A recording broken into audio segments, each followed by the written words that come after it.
Selamat siang untuk kita semua. Puji dan syukur kita panjatkan kehadirat Tuhan Yang Maha Esa, di mana kita bisa berkumpul di kelas saya ini, yaitu saya memaparkan tentang budaya positif, yaitu kenapa saya kumpulkan ibu-ibu hari ini. Adapun tujuannya, ada tugas saya di aksi nyata Bapak Ibu sekalian, juga saya mau berkolaborasi atau menyampaikan pemahaman saya tentang budaya positif. Mungkin ibu lebih berpengalaman dari saya. Jika ada nanti kata-kata yang kurang berkenan, saya minta maaf. Nah, adapun susunan acara kita, yaitu yang pertama, apapun kitanya biar selamat dan berjalan dengan lancar kegiatan kita. Kita buat nanti doa berbuka. Yang kedua, kita menyanyikan lagu wajib Indonesia Raya. Yang selanjutnya nanti pemaparan tentang budaya positif. Mungkin yang terakhir nanti refleksi umpan balik dari guru semuanya. Jadi yang pertama dulu kita doa dulu yang dibawakan oleh ibu kami pasti.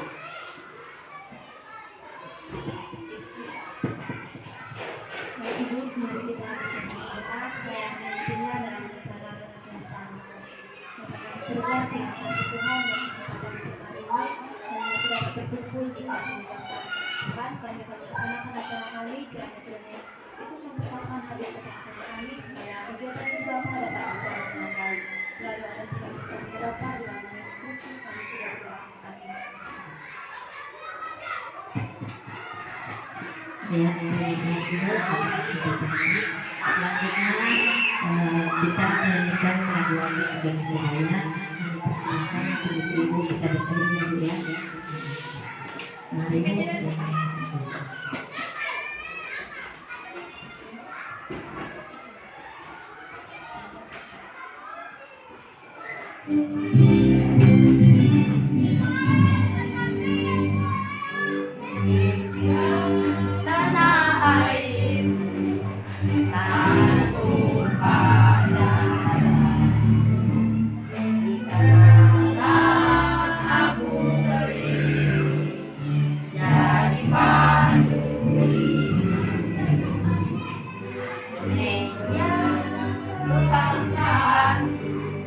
Bangsa dan tanah airku, marilah kita berseru, Indonesia bersatu. Anakku, hiduplah negeriku, bangsaku, rakyatku semuanya. Bangunlah jiwanya, bangunlah badannya untuk Indonesia Raya. Indonesia Raya, merdeka, merdeka, tanahku, negeriku yang ku cinta. Indonesia Raya, merdeka, merdeka, hiduplah Indonesia Raya. Indonesia Raya, merdeka, merdeka, tanahku, negeriku yang ku cinta. Indonesia Raya, merdeka, merdeka, hiduplah Indonesia Raya.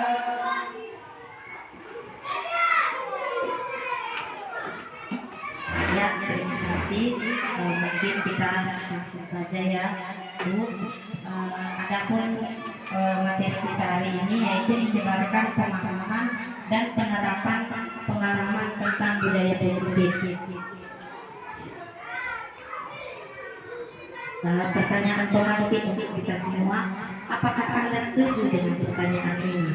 Hukuman dapat mendisiplinkan anak. Pemberian hukuman dengan hal positif seperti membaca atau membersihkan halaman sekolah dapat meningkatkan disiplin anak. Yang selanjutnya, memberikan penghargaan dapat meningkatkan motivasi belajar anak. Coba Bapak Ibu, ada yang bisa menjawab? Yang yang pertama itu, apakah kita setuju?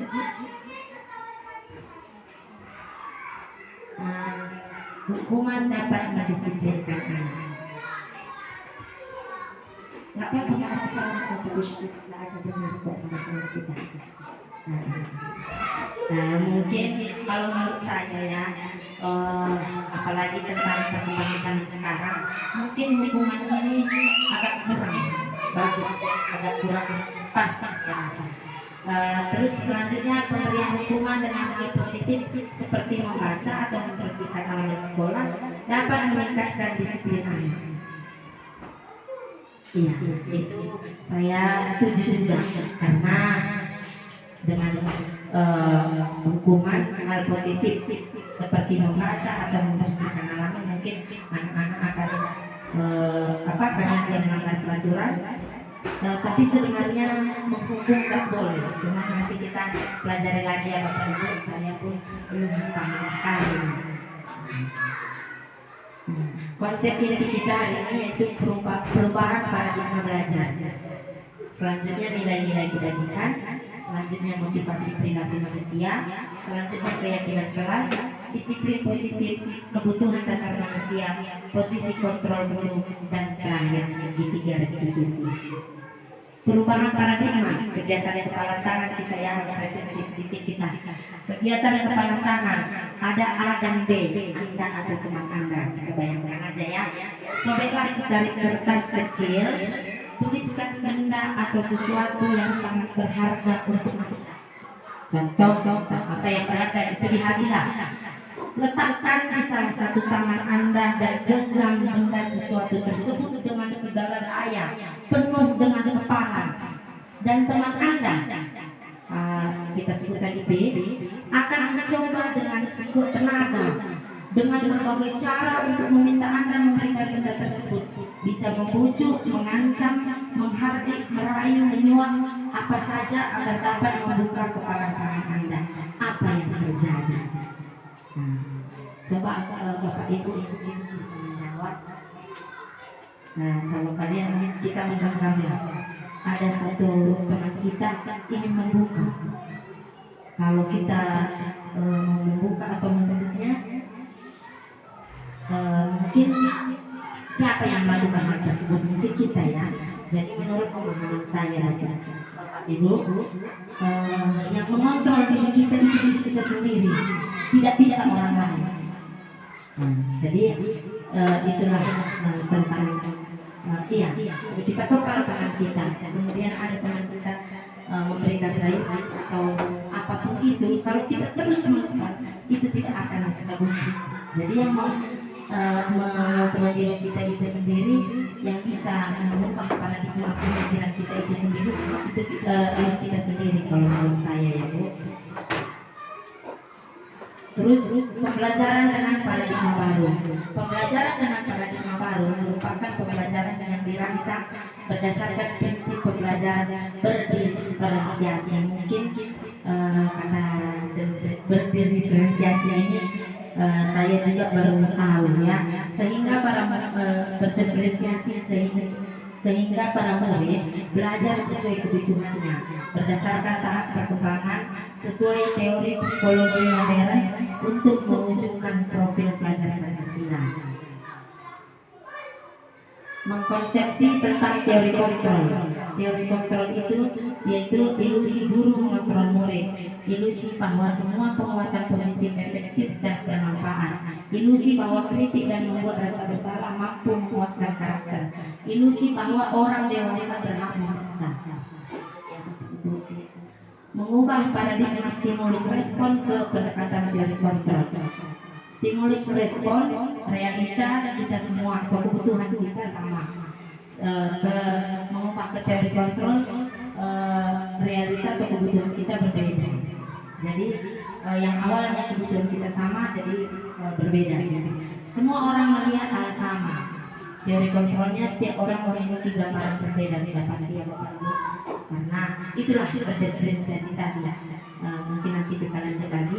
Kita mencoba mengubah orang agar berpandangan sama dengan kita. Terkadang saya sebagai guru ingin sekali ini seperti tujuan saya. Sedangkan kalau diferensiasi ini kita harus mengetahui tentang kemauan anak kita, minat bakat anak kita gitu.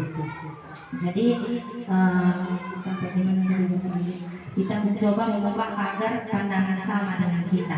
Jadi teori kontrolnya kita berusaha memahami pandangan orang lain tentang dunia. Perilaku buruk dilihat sebagai suatu kesalahan. Semua perilaku memiliki tujuan. Orang lain bisa mengontrol saya dan mungkin yang awalnya sebelum paradigma tadi baru, orang lain bisa mengontrol saya. Setelah kependekatan teori kontrol, hanya saya yang bisa mengontrol diri saya. Saya bisa mengontrol orang lain. Anda tidak bisa mengontrol orang lain. Pemaksaan ada pada saat tujuan gagal, kolaboratif dan konsensus menciptakan pilihan baru. Lanjut ya Ibu. Disiplin positif. Disiplin berasal dari kata disiplina yang artinya belajar. Disiplin mengacu pada disiplin diri yang memiliki tanggung jawab terhadap apa yang dilakukannya berdasarkan nilai-nilai yang diyakini. Disiplin positif merupakan salah satu cara penerapan disiplin orang bertujuan untuk menumbuhkan kesadaran serta memberdayakan murid tanpa imbalan, penghargaan, reward, ancaman atau hukuman. Selanjutnya, sebagai pendidik tujuan kita adalah menciptakan murid yang memiliki disiplin diri sehingga mereka berperilaku mengacu kepada nilai-nilai kebajikan universal dan memiliki motivasi intrinsik dalam perubahan perilaku ke arah yang lebih baik. Lanjut, Ibu. Nah, nilai-nilai kebajikan. Apa itu nilai-nilai kebajikan? Nilai kesepakatan bersama lepas dari suku bangsa, agama, bahasa maupun latar belakangnya. Profil pelajar Pancasila yang sedang kita lihat itu mengandung nilai beriman dan bertakwa kepada Tuhan Yang Maha Esa, berakhlak mulia, berkebinekaan global, gotong royong, mandiri, kreatif dan bernalar kritis. Lanjut ya, ini mungkin Ibu Primary Years Program itu dari guru penggerak. Saya pakai juga untuk Ibu untuk menjelaskannya. Saya hadirkan itu ya. Toleransi, rasa hormat, integritas, mandiri, menghargai, antusias, empati, kerjasama, percaya diri dan komitmen. Dapat dipercaya, lurus hati, pendengar yang aktif, tidak merendahkan orang lain dan memberikan yang terbaik dari diri. Kebutuhan dasar manusia. Tentu kita sebagai manusia sudah pasti ada kebutuhan. Manusia melakukan segala usaha terbaik untuk mendapatkan apa yang mereka inginkan. Saat semua kegiatan terpenuhi, itu tandanya kita telah memenuhi satu atau lebih dari satu kebutuhan dasar. 5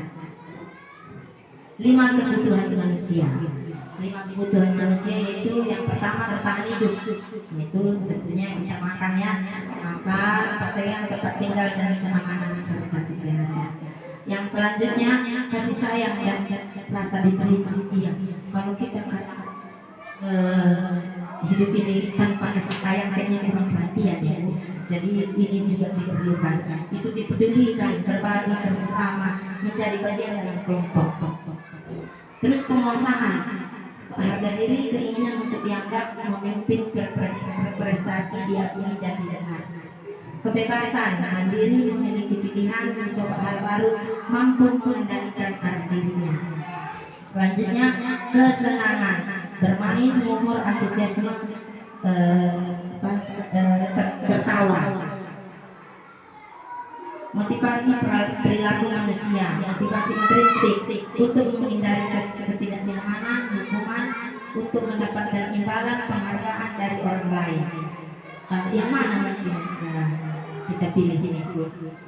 Untuk menghindari ketidaknyamanan atau hukuman, untuk mendapatkan imbalan, penghargaan dari orang lain. Jadi sebenarnya ini dua-duanya kurang pas. Motivasi intrinsik itu untuk menjadi orang yang mereka inginkan dan menghargai diri sendiri dengan nilai-nilai yang mereka percaya. Tapi inilah menurut pemahaman saya, motivasi intrinsik itu harus dari diri sendiri. Oh, saya mendapat imbalan, saya itulah sebenarnya kurang pas ya Bu. Mungkin kita mengikuti sesuatu itu harus dari diri kita sendiri, dari diri kita gitu. Hukuman, konsekuensi, dan segitiga restitusi. Hukuman tidak terencana, tiba-tiba. Murid tidak tahu apa yang akan terjadi jika dilibatkan bersifat satu arah berupa hukuman fisik, psikis. Karena hukuman kadang kita buat, contoh seperti saya, kalau tidak buat PR suruh pegang kuping, itu sebenarnya setelah saya pelajari nggak pas. Nggak pasnya di mana merujuk kepada kurikulum kita yang sekarang, Bapak Ibu, apalagi filosofi Bapak Ki Hajar Dewantara kita, bahwa anak-anak itu nggak harus tujuan kita dicapai karena dia memiliki keunikan tersendiri, kemampuan tersendiri, minat tersendiri. Konsekuensi, kalau konsekuensi terencana, disepakati sesuai peraturan. Murid tetap dibuat tidak nyaman, sikap guru selalu memonitor murid. Segitiga restitusi yaitu proses menciptakan kondisi bagi murid untuk memperbaiki kesalahan, bukan untuk dihukum, untuk memperbaiki kesalahan, solusi dari kesalahan anak kita gitu. Proses kolaboratif yang mengajarkan murid untuk mencari solusi itu. Lanjut ya Bapak Ibu. Sekarang kita ada kuis. Yang pertama dulu,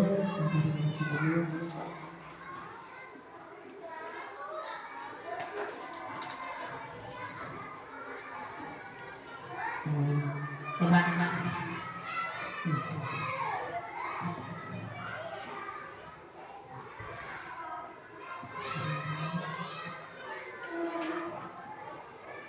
mungkin kita baca dulu sama-sama ya.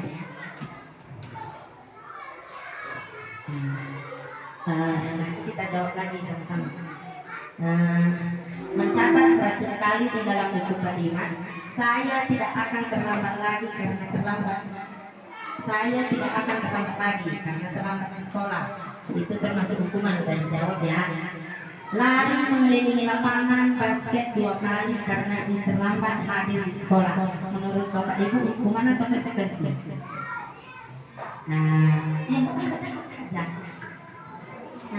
Hukuman atau konsekuensi? Hukuman.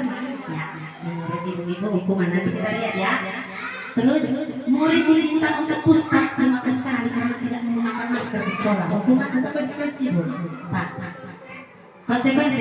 Oke, nanti kita lihat ya.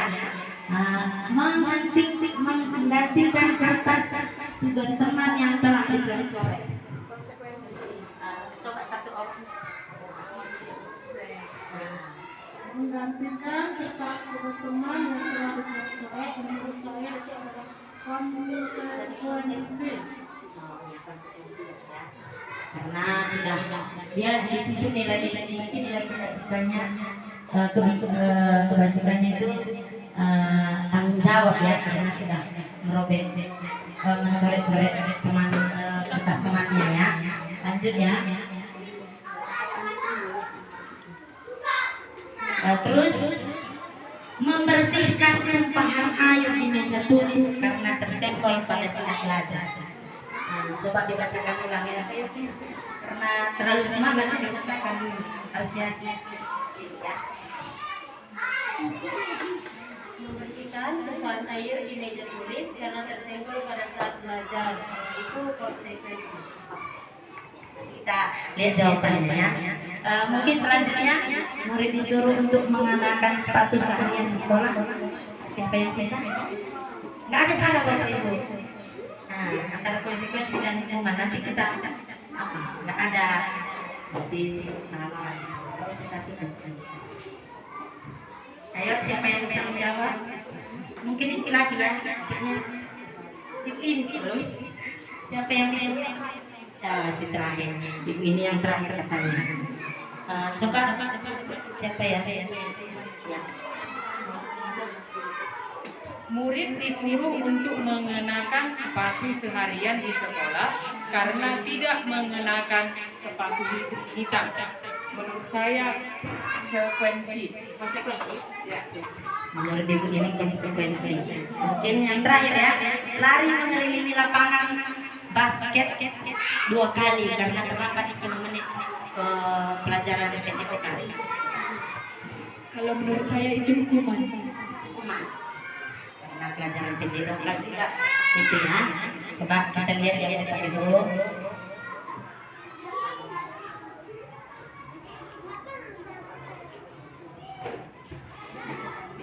Udah, nanti di sini tahu kita benarnya atau enggak.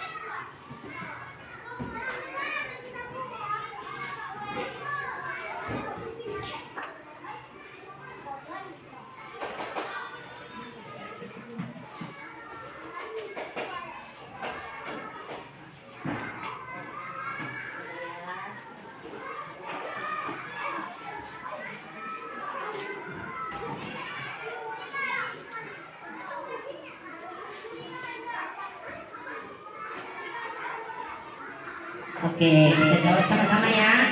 Mencatat 100 kali di dalam buku kalimat. Saya tidak akan terlambat lagi karena terlambat ke sekolah. Itu tadi hukuman kayaknya ya. Kita lihat ya, benar atau enggak? Salah, konsekuensi. Ya. Lanjut. Lari mengelilingi lapangan basket 2 kali karena terlambat hadir di sekolah. Kalau menurut saya hukuman itu ya, kita lihat ya.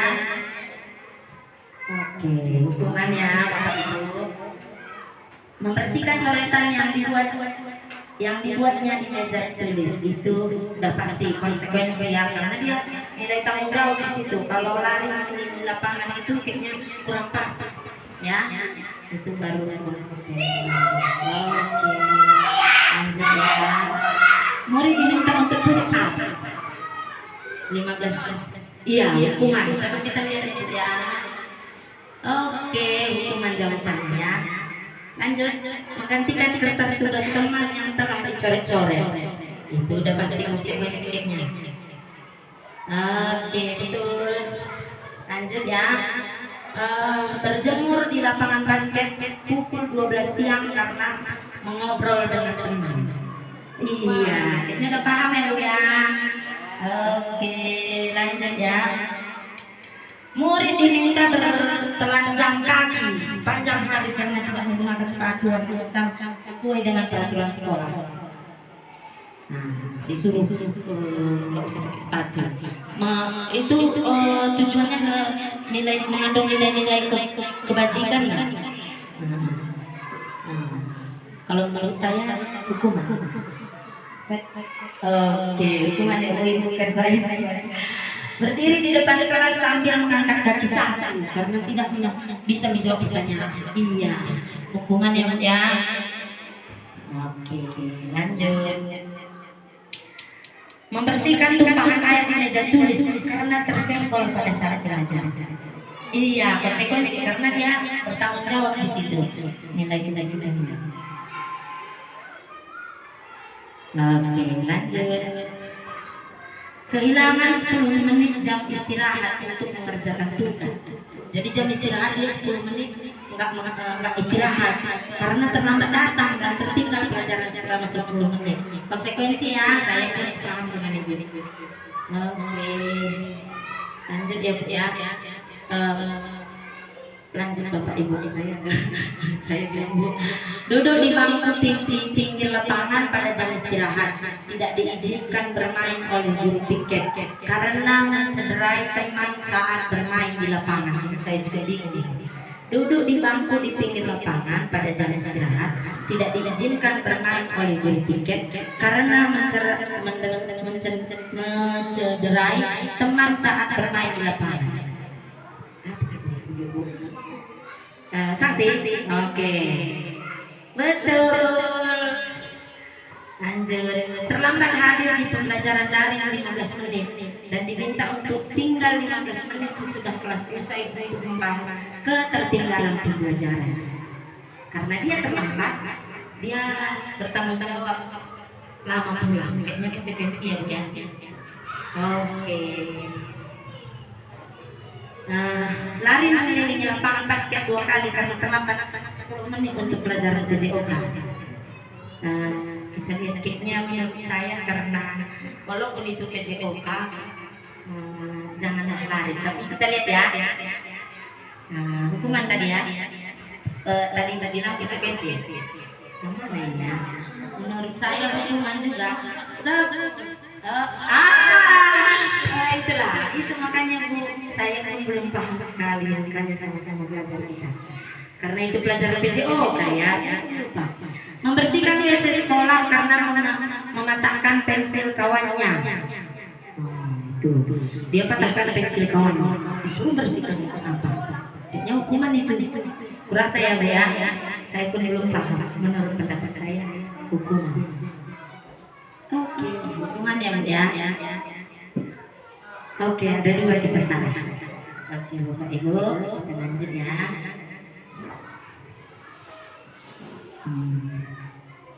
Ini dia perbedaan hukuman dan konsekuensi. Kalau hukuman Bu, sesuatu yang menyakitkan yang harus terjadi biasanya. Kalau konsekuensi sesuatu yang harus terjadi. Kenapa? Dia udah mencoret satu contoh. Dia sudah mencoret buku temannya. Dia mengganti itu termasuk saya rasa konsekuensi karena di situ dia nilai kebajikannya tanggung jawab. Jadi selanjutnya membuat anak sakit kalau hukumannya fisik maupun hati. Kadang anak-anak kan kita hukum, kita suruh makanya saya selama ini sadar juga. Oh sebagai guru saya sama juga ya karena saya suruh tujuan saya agar anak ini harus siap PR ke depan angkat kaki satu. Pegang kuping itu sebenarnya menyakitkan untuk anak, menyakitkan hati atau mentalnya juga. Mungkin kalau konsekuensi membuat anak merasa tidak nyaman dan dalam jangka waktu pendek karena dia merasa bersalah, dibuat konsekuensinya yang mengandung nilai kebajikan, dia mungkin merasa tidak nyaman tapi hanya sebentar. Tapi kalau hukuman ingat-ingatnya, contohnya kayak saya juga, saya ingat pernah dulu guru saya waktu SD memukul saya ya, karena mungkin kekeliruan saya di situ sampai sekarang saya ingat. Jadi ceritanya nggak bisa apa ya. Jadi saya ingat sampai sekarang. Dia jauh lebih bahas saya gitu. Itu yang termasuk hukuman tadi Bapak Ibu. Ingat dalam waktu jangka lama. Anak membenci kedisiplinan kalau hukuman jadinya. Tapi kalau konsekuensi anak menghargai disiplin. Kalau hukuman dia mengandung paksa. Kalau konsekuensi stimulus tanggapan, mendorong anak menyakiti diri sendiri. Kalau hukuman mendorong anak agar mudah menyesuaikan diri. Konsep diri yang buruk. Kalau hukuman konsep diri yang baik. Kalau konsekuensi anak belajar untuk menyembunyikan kesalahan. Kalau konsekuensi anak belajar untuk mematuhi peraturan. Marah, rasa bersalah, dipermalukan, merasa tidak dihargai. Iya, kadang kan kita ngomong anak di depan teman-temannya. Saya juga sampai sekarang kayaknya masih ada terhadap kelupaan gitu. Mengubah paradigma ini agak susah juga Bu. Jadi mungkin dari sini saya berusaha, mungkin kita juga ya Bapak Ibu. Jadi anak-anak dipermalukan di depan temannya. Dia merasa tidak dihargai gitu. Kalau konsekuensi kehilangan hak, dibuat tidak nyaman, dia singkat untuk sementara. Hanya sementara dia merasa tidak nyaman gitu. Sekarang masuk kita ke restitusi. Restitusi adalah proses menciptakan kondisi bagi murid untuk memperbaiki kesalahan mereka, sehingga mereka bisa kembali pada kelompok mereka dengan karakter yang lebih kuat. Restitusi juga merupakan proses kolaboratif yang mengajarkan murid untuk mencari solusi untuk masalah mereka dan membantu mereka atau murid berpikir tentang orang seperti apa yang ingin menjadi tujuan yang mulia dalam dan bagaimana mereka harus memperlakukan orang lain. Itu menurut bosan seluruh mungkin ini tadi sudah dijelaskan ya konsekuensi restitusi. Mungkin saya jelaskan juga identitas gagal. Kalau hukuman sesuatu yang menyakitkan yang harus terjadi. Tidak nyaman untuk murid dalam jangka waktu panjang yang tadi juga sudah dibahas. Korban mendapatkan keadilan, murid anak akan tersakiti, perilaku pasif agresif meningkat. Sistem tidak akan berjalan bila murid tidak takut. Berlaku harga hanya pada sebuah institusi, tidak terlanjut pada kehidupan nyata. Peraturannya adalah kamu harus, itu kalau Bapak Ibu. Murid anak menghormati, murid anak membenci peraturan. Konsekuensi sesuatu yang harus terjadi. Tidak nyaman untuk murid hanya sementara ya.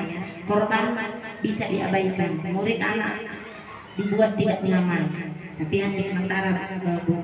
Penguatan hanya bertahan dalam jangka waktu pendek, memerlukan monitoring dan supervisi terus-menerus dari guru, membantu penerapan mengikuti peraturan dalam masyarakat.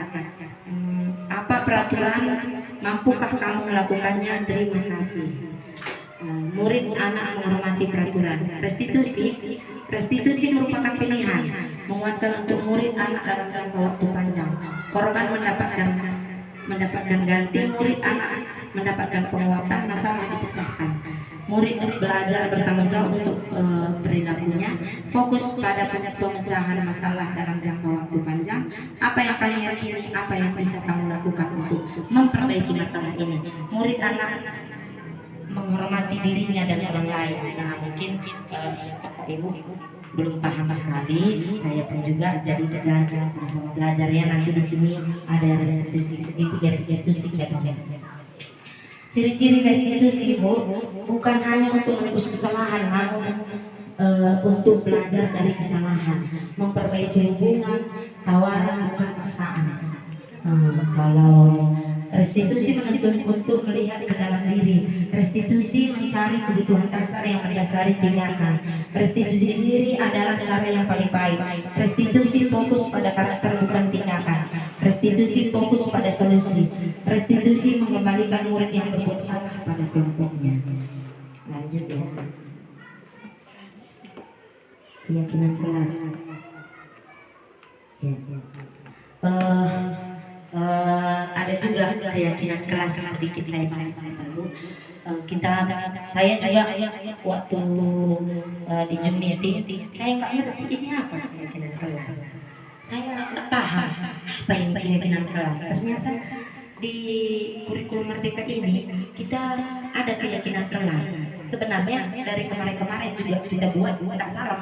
Karena keyakinan kelas ini itu peraturan yang kita buat bersama anak-anak. Sepakat gak anak-anak kita melakukan seperti itu? Tetapi dengan catatan mengandung nilai-nilai yang bagus, nilai-nilai kebajikan yang ada.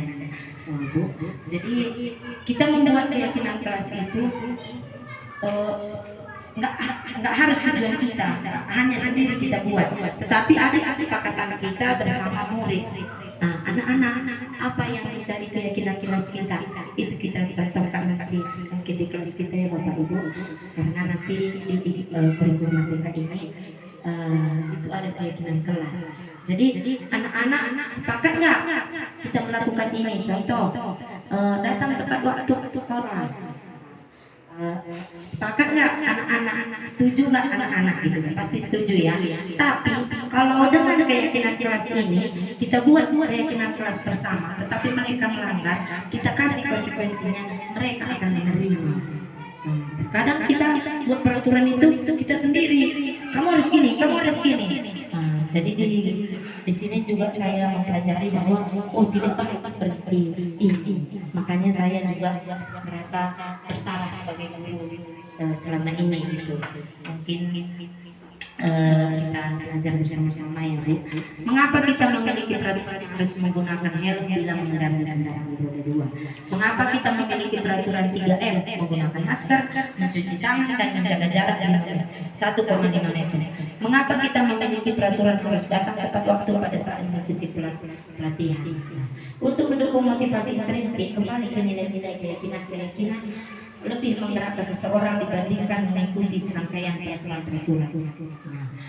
Memang terkadang kita, apalagi saya sebagai guru ya, saya pribadi Saya juga sering juga kalau peraturan itu nggak diharuskan, nanti aja lah dia baikkan, nggak usah lah gitu. Sebenarnya kurang pas juga ya Bu.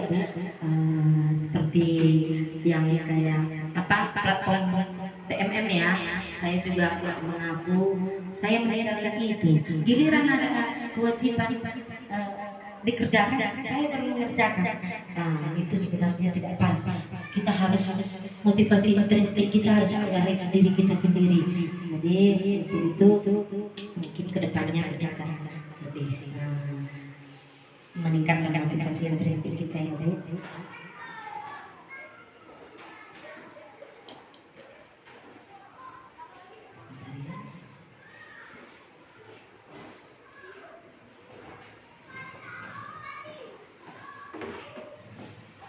Nah, sekarang posisi kontrol guru.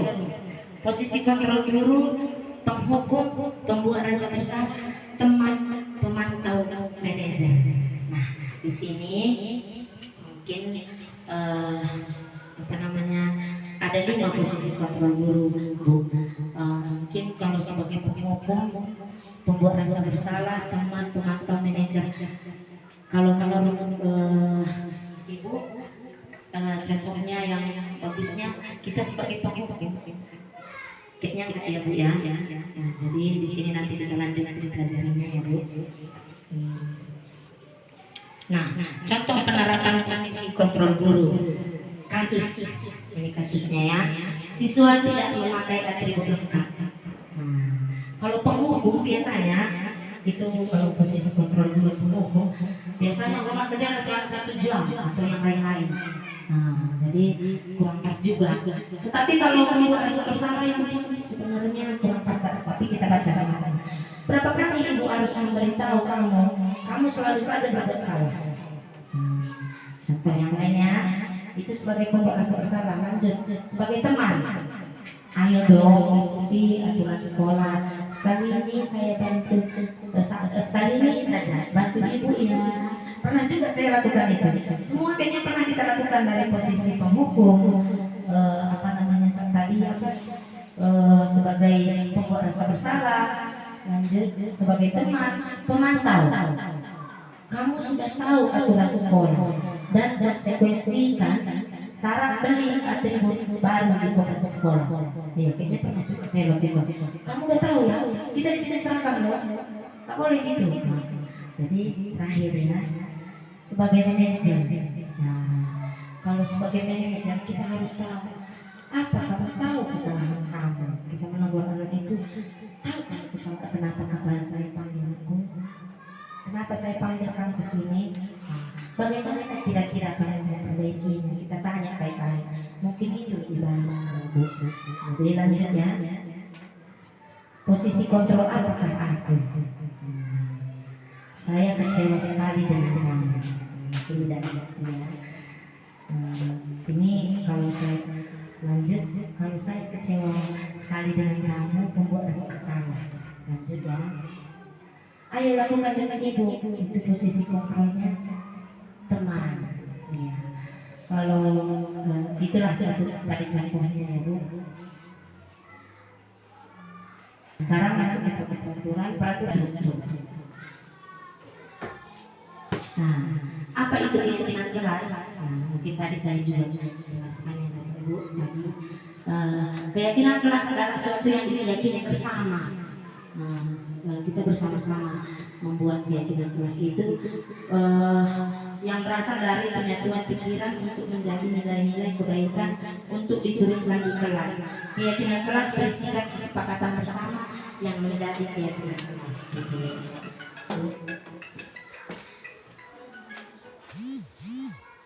Nah, inilah contoh keyakinan kelas tadi.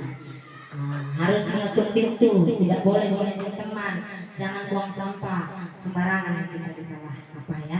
Harus bersikap baik, jangan mencuri, jangan ribut, jangan berantem, jangan cakap kotor, harus tertib, tidak melawan guru, harus tepat waktu, tidak boleh masuk kelas jika sedang istirahat, mendengarkan nasihat guru. Sebenarnya ini nggak harus ini gitu. Boleh ditambah, boleh dikurang, tergantung kesepakatan kita bersama murid. Mungkin di kelas 1A sama 1B beda, tidak apa-apa begitu. Jadi lanjut, inilah menjadi keyakinan kelas ya yang kami buat bersama anak kelas 1. Yang pertama, mengetuk pintu jika masuk ke kelas. Di situ nilai kebajikannya disiplin, menghargai teman, itu nilai kebajikannya toleransi, tanggung jawab, menjaga kebersihan kelas. Itu nanti ada kebersihan kesehatan juga ya, bertutur kata yang baik. Itulah contohnya ya Ibu. Terus ini segitiga restitusi tadi itu. Segitiga restitusi ini harus dari awalnya menstabilkan identitas. Contohnya ada yang anak-anak. Contoh nanti saya putar juga videonya ya Bapak Ibu. Mencuri barang temannya. Kita nggak boleh. Kenapa mencuri? Tidak boleh seperti itu. Tidak boleh. Setelah saya pelajari juga masuk akal juga ya Pak ya. Kita harus tahu. Kita tanya anak-anak. Kenapa kamu melakukan ini nak? Apa yang membuat kamu mengambil barang dari temanmu? Mungkin anak-anak akan cerita. Saya ada pensil, jadi saya ambil. Dan kita tanyakan validasi tindakan yang salah. Validasi baguslah yang kamu lakukan. Baiklah yang ambil barang milik teman tanpa seizin teman. Itulah contohnya. Datang anak-anak akan menyadari nggak baik gitu. Terus terakhir menanyakan keyakinan. Setelah kita buat keyakinan, apakah kamu melanggar keyakinan kelas kita? Kita tanya gitu. Jadi inilah yang lebih jelasnya ya Bu. Tadi sudah dijelaskan. Menstabilkan identitas. Menstabilkan identitas itu berdasarkan prinsip bahwa membuat kesalahan adalah bagian dari proses pembelajaran. Ya, jadi kadang kita jangan kita sama anak-anak kita bilang harus ini. Aku sebenarnya kita manusia selalu berbuat kesalahan, pernah berbuat kesalahan. Mungkin ibu pun pernah, akan tetapi tidak baik gitu. Kita ajarkanlah secara lemah lembut gitulah. Cuma kadang kalau saya lihat latar belakang anak-anak kita di sekolah kita ini terkadang agak kurang pas juga. Cuma itulah yang dikeluarkan oleh pendapat ilmuannya. Jadi mungkin anak-anak dari rumah pun latar belakangnya gimana sampai ke sini gitu. Yang saya lihat anak-anak kita banyak juga yang latar belakangnya kurang perhatian dari rumahnya. Lanjut, validasi tindakan salah. Kita tanyakan, kamu pasti punya alasan kenapa buat seperti itu. Padahal kamu bisa berbuat lebih dari ini kan. Kamu patut bangga. Inilah kata-katanya. Lanjut, menstabilkan identitas. Apa keyakinan kelas kita? Tadi menstabilkan identitas. Nilai-nilai apa yang kamu anggap? Kamu ingin menjadi seperti apa? Lanjut. Terima kasih. Mungkin lanjut ya Bapak Ibu, kita putar video sedikit. Kemarin ada juga.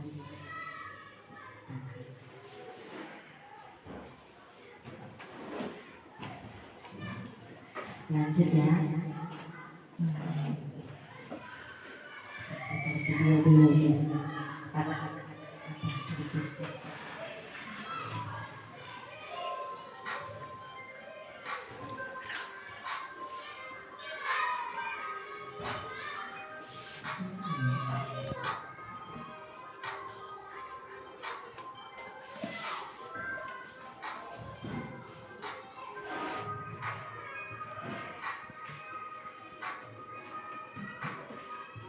Ini kemarin kasus tugas saya ada kasus yang dulu.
kasus 2 ya pada jam pelajaran ada kita mengambil barang dari Tuhan.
Iya, mungkin ini yang ya, banyak kasus yang kita jalani tiap hari di sekolah ini, sangat banyak, bahkan sampai puluh-puluhan. Itulah terkadang memang kewalahan juga kalau seperti yang pelan-pelan sana mundur lagi, mungkin semaksimal mungkin kita lakukan yang terbaik untuk anak kita itu berpihak pada siswa. Jadi kita sebagai guru ini sebenarnya bahasanya itu kita ingin membantu gitu, bukan kayak gitu. Istilahnya tanpa siswa kita tidak ada artinya, tidak ada artinya. Jadi siswa itulah yang menjadi utama di sekolah ini gitu. Sama-sama rekan guru juga sebenarnya. Cuman apapun katanya kita digaji, mungkin kalau ada siswa kita digaji, kalau nggak ada mungkin dari mana ya kan. Jadi kita orang lain, mungkin saya juga karena mempelajari ini lebih mengajarkan saya lebih bersabar, apalagi saya tingkat emosinya memang agak tinggi juga. Dari sini mungkin para teman saya berubah sedikit demi sedikit gitu. Ya, lanjut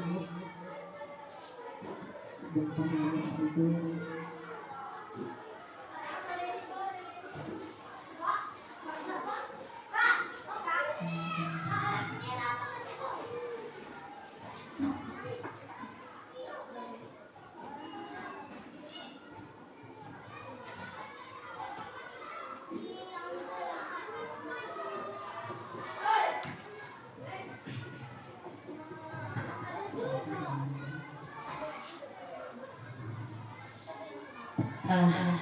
Apa namanya,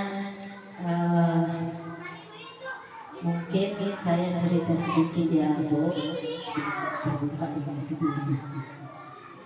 dari pembelajaran yang saya dapat, kita sebagai guru itu harus bersabar. Terkadang karena latar belakang kita nggak sanggup juga sabar ini, kadang emosi juga, cuman lebih maksimal lagi kita ya Bapak Ibu, kesabaran kita agak ditingkatkan. Kadang saya juga emosi, apalagi kelas kami ini ada 2 kelas, 2B, anak-anak ribut sana ribut sini, sudah sabar pun tetap aja. Sebentar ya.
Ada soal panjang soalnya.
Oke, ada soal Bapak Ibu ya.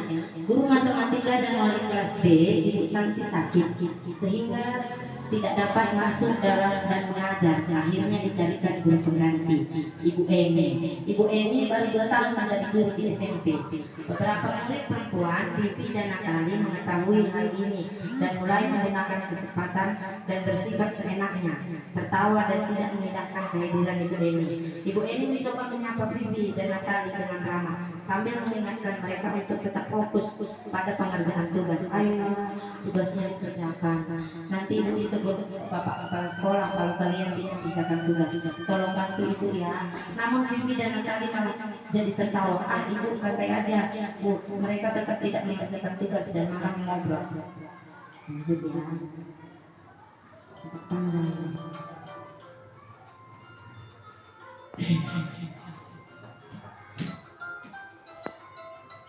Lanjutannya, keesokan harinya, Ibu Santi memanggil Vivi dan Natali serta menanyakan tentang laporan Ibu Eni.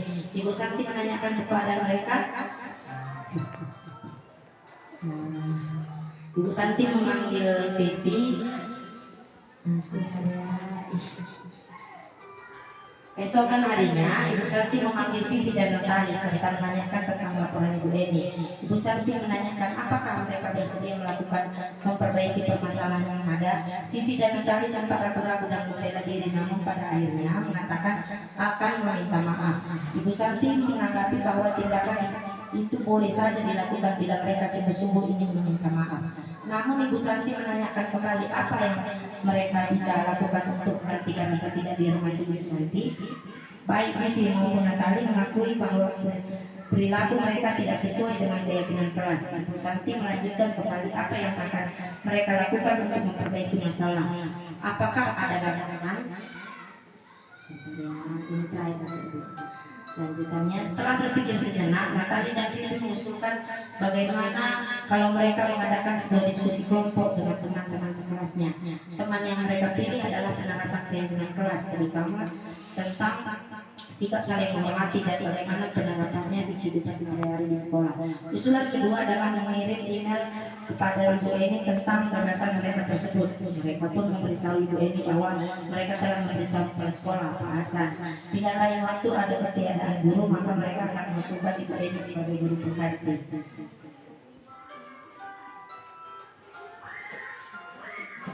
Nah, soal nomor 1, ya soalnya ya. Langkah-langkah restitusi sudah dijalankan oleh Ibu Santi, yaitu dengan menggunakan segitiga restitusi. Tadi dia sudah menanyakan, ya kan?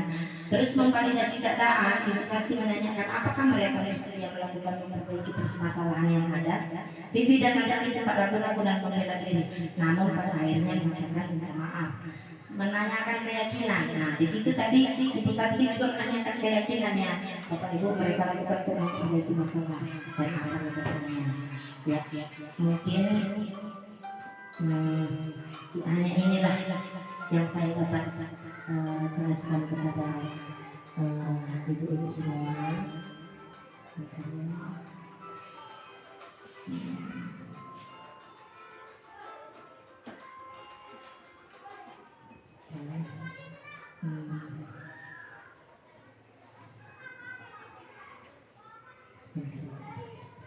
Dah, cukup sekian ya Bu. Mungkin saya sedikit mengasih not catatan buat kita.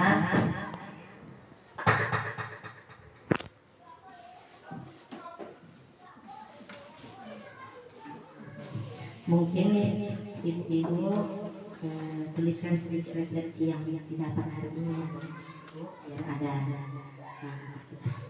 nanti ditempel di depan ya Bu ya.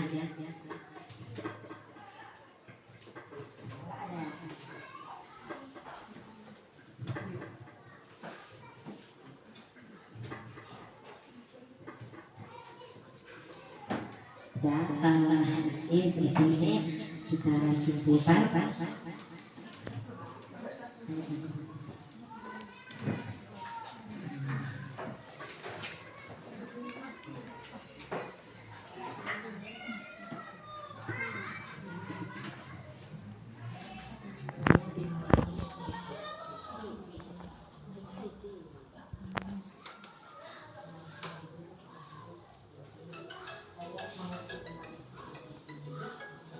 Saya mengerti tentang perbedaan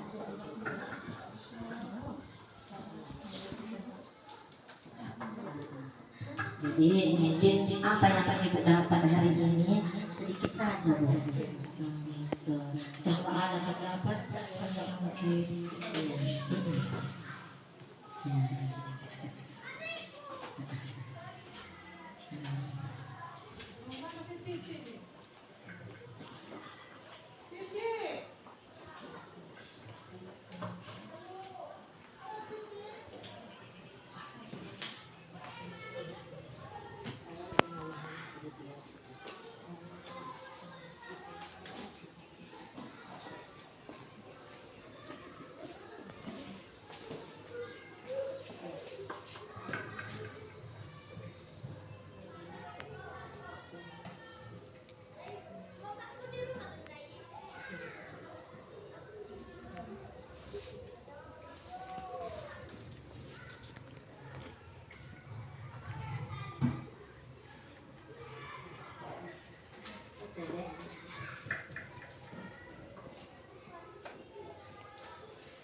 Ya Bu,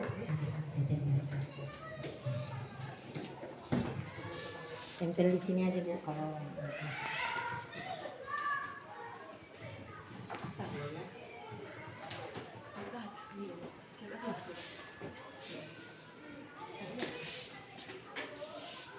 Ya. Tulis yang ini nyalanya udah masuk angin sini aja Bu. Udah, kasih Bu.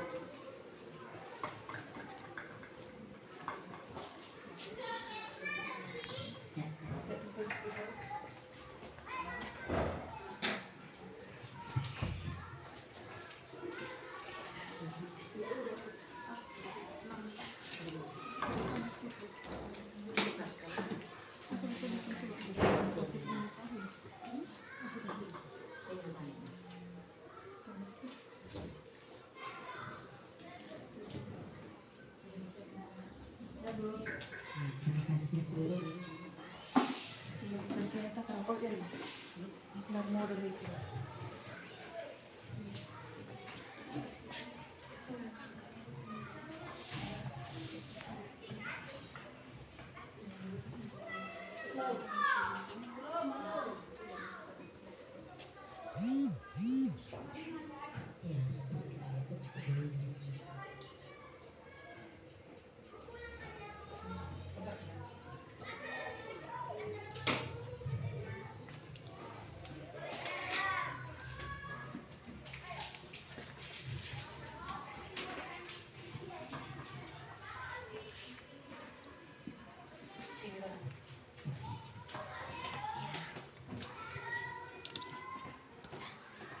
Iya, ya.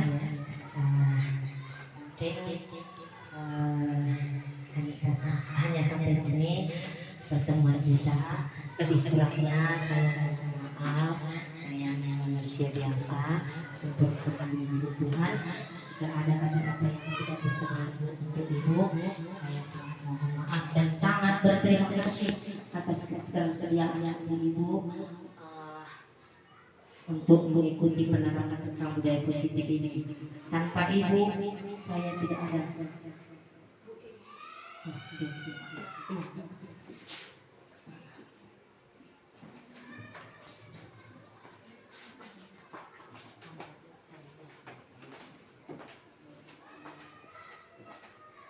Jadi mungkin tanpa Ibu, saya tidak ada artinya ya. Kalau ada Ibu itu nggak akan mungkin berjalan terus tugas guru penggerak saya ini. Mungkin kedepannya jika ada pertanyaan Bapak Ibu atau ingin menanyakan atau saya juga saling berkolaborasi kita Bu. Mungkin sekian dari saya Bu. Lebih kurangnya saya mohon maaf untuk doa untuk terakhir ya. Refleksi tadi udah ya Bu ya. Mungkin ini saya lupa nanti. Satu orang aja ya Bu mengatakan refleksinya hari ini, bagaimana perasaannya satu orang ya Bu ya, walaupun ada dicatat setelah ini.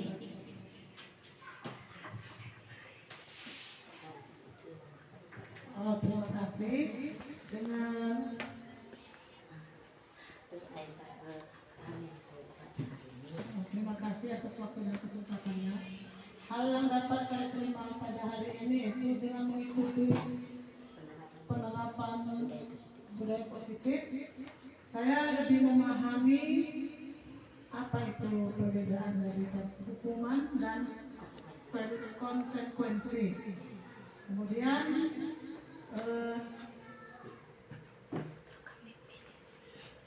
mungkin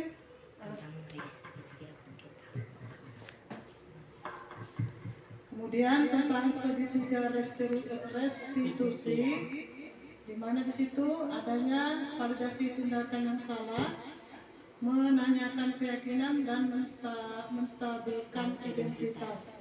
Mungkin itu saja yang dapat saya terima. Terima kasih. Ya Bu, terima kasih atas ketersediaan menjawabnya. Yaitu refleksi itu ya. Ini Bu juga ada yang cuma waktu udah bicara.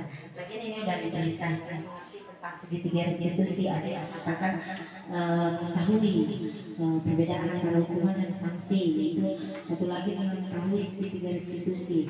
Saya mengerti tentang segitiga restitusi, validasi tindakan yang salah, menanyakan keyakinan, menstabilkan identitas. Kesimpulan mengetahui apa itu hukuman dan rata-rata udah paham ya Bu ya perbedaan hukuman dan konsekuensi.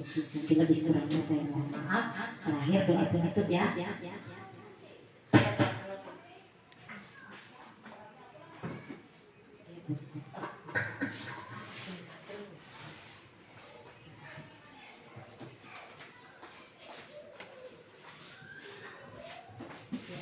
Bapak Ibu, mari kita berdoa. Bapa dalam surga, terima kasih Tuhan atas kesempatan siang hari ini kami telah menyelesaikan kegiatan kami pada hari ini Bapa.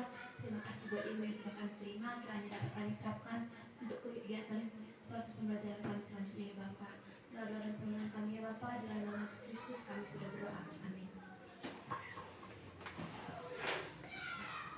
Ya, mungkin selesai kegiatan kita hari ini.